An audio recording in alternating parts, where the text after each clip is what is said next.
10. Alana terkejut karena tiba-tiba ada yang memeluknya dari belakang.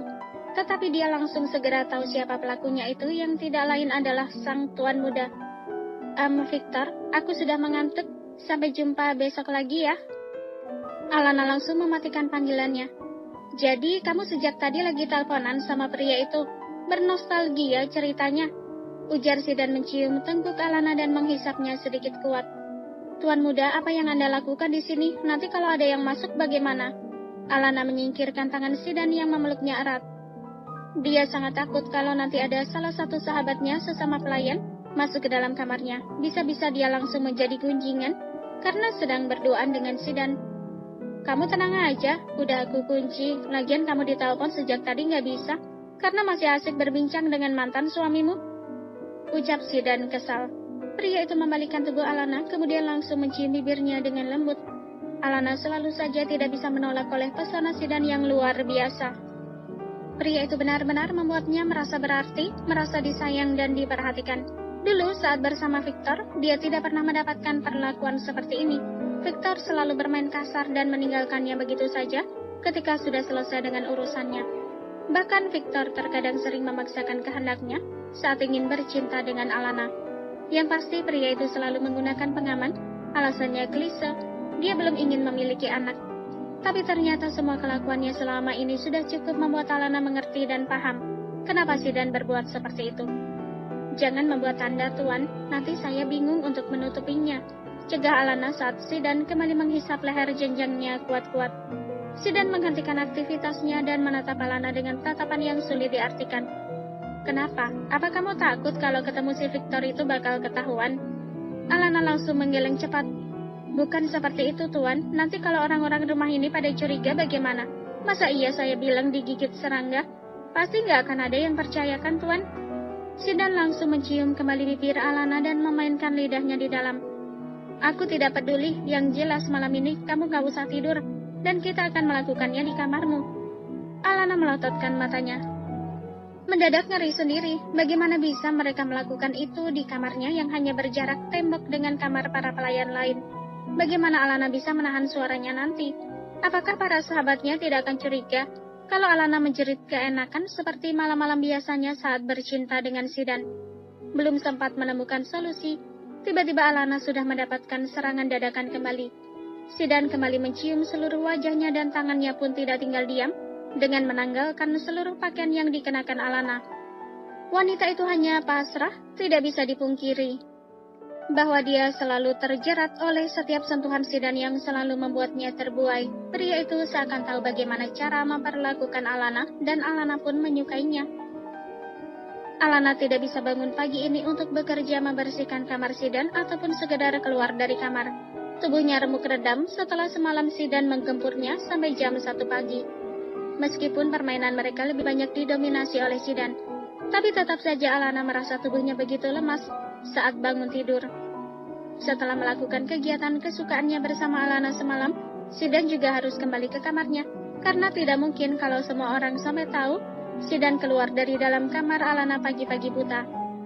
Salah satu pelayan senior masuk ke dalam kamar Alana dan mengetahui wanita itu masih bergelung dengan selimut. Apa kamu sakit, Alana? Alana langsung membuka matanya setelah wanita itu menggoyangkan lengannya. Iya, Mei, aku sedang tidak enak badan, nanti aku akan bekerja setelah enakan. Jawab Alana lirih. Apa perlu diperiksa? Tidak perlu, aku hanya perlu istirahat, jawab Alana.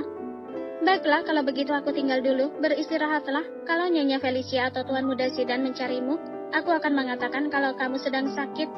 Ucap wanita yang sudah seperti kakak bagi Alana. Terima kasih, Mei, jawab Alana tersenyum. Sedangkan di sisi lain, Morgan menatap putranya yang sedang memakan roti isi yang disediakan pelayan untuk mereka sarapan. Ada apa, Pak? Papa sejak tadi memperhatikan Sidan. Tanya putranya itu merasa tidak betah karena reaksi sang papa yang masih diam saja. Terdengar helaan nafas berat oleh Morgan. Sidan, Papa ingin mempertanyakan masalah pertunanganmu dengan Sonya. Kapan kalian menghabiskan waktu berdua agar bisa lebih dekat? Papa ingin nanti malam kamu mengajak Sonya makan malam bersama kita. Ucap Morgan tanpa bisa dibantah. Sidan menatap sang mama, ingin meminta bantuan lewat tatapan telepati.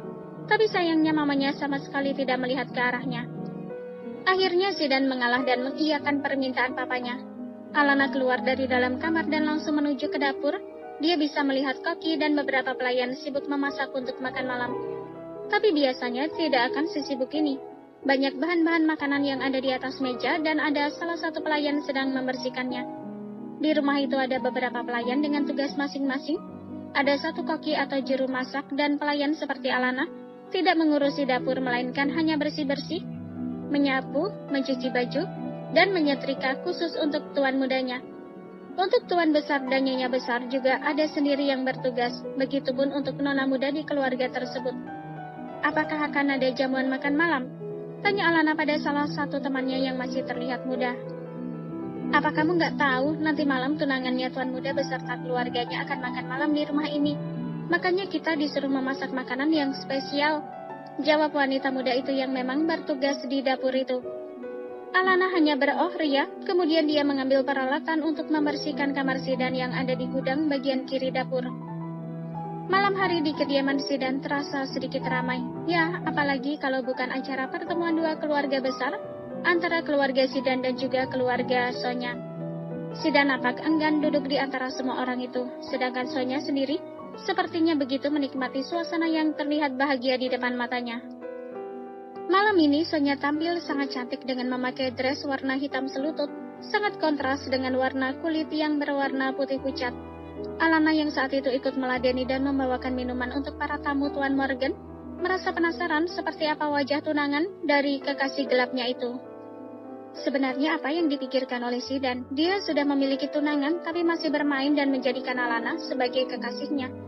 Akhirnya Alana sampai di ruang tamu menunggu waktu makan malam tiba sambil bercengkerama. Zidan melihat Alana yang melayani mereka karena salah satu pelayan yang bertugas sedang tidak bisa melayani karena tidak enak badan. Zidan masih terus menatap Alana tanpa berkedip. Sedangkan Alana sendiri terpaku oleh seorang wanita yang wajahnya sangat familiar. Sonya, jangan diam saja, silahkan dinikmati dulu sebelum makan malam, ucap Felicia kepada calon menantunya itu. Iya tante, terima kasih, jawab Sonya Alana membulatkan matanya setelah mengamati wajah tunangan Zidan dan juga setelah tahu siapa nama wanita itu. Itu kan wanita yang bersama Victor, yang terlihat seperti kekasihnya waktu itu, batin Alana. Tidak ingin diketahui oleh Sonya, Alana langsung bergegas pergi dari tempat tersebut. Jantungnya masih berdetak kencang dan nafasnya pun memburu. Ini tidak mungkin orang yang sama kan? Kalau benar, berarti Zidan dan Victor sudah dibohongi oleh wanita licik yang hanya bermodalkan wajah dan juga kesaksiannya. Aku harus segera memberitahu Zidan kalau tunangannya itu adalah wanita yang tidak baik. Aku juga akan menghubungi Victor dan mengadu domba mereka. Bersambung.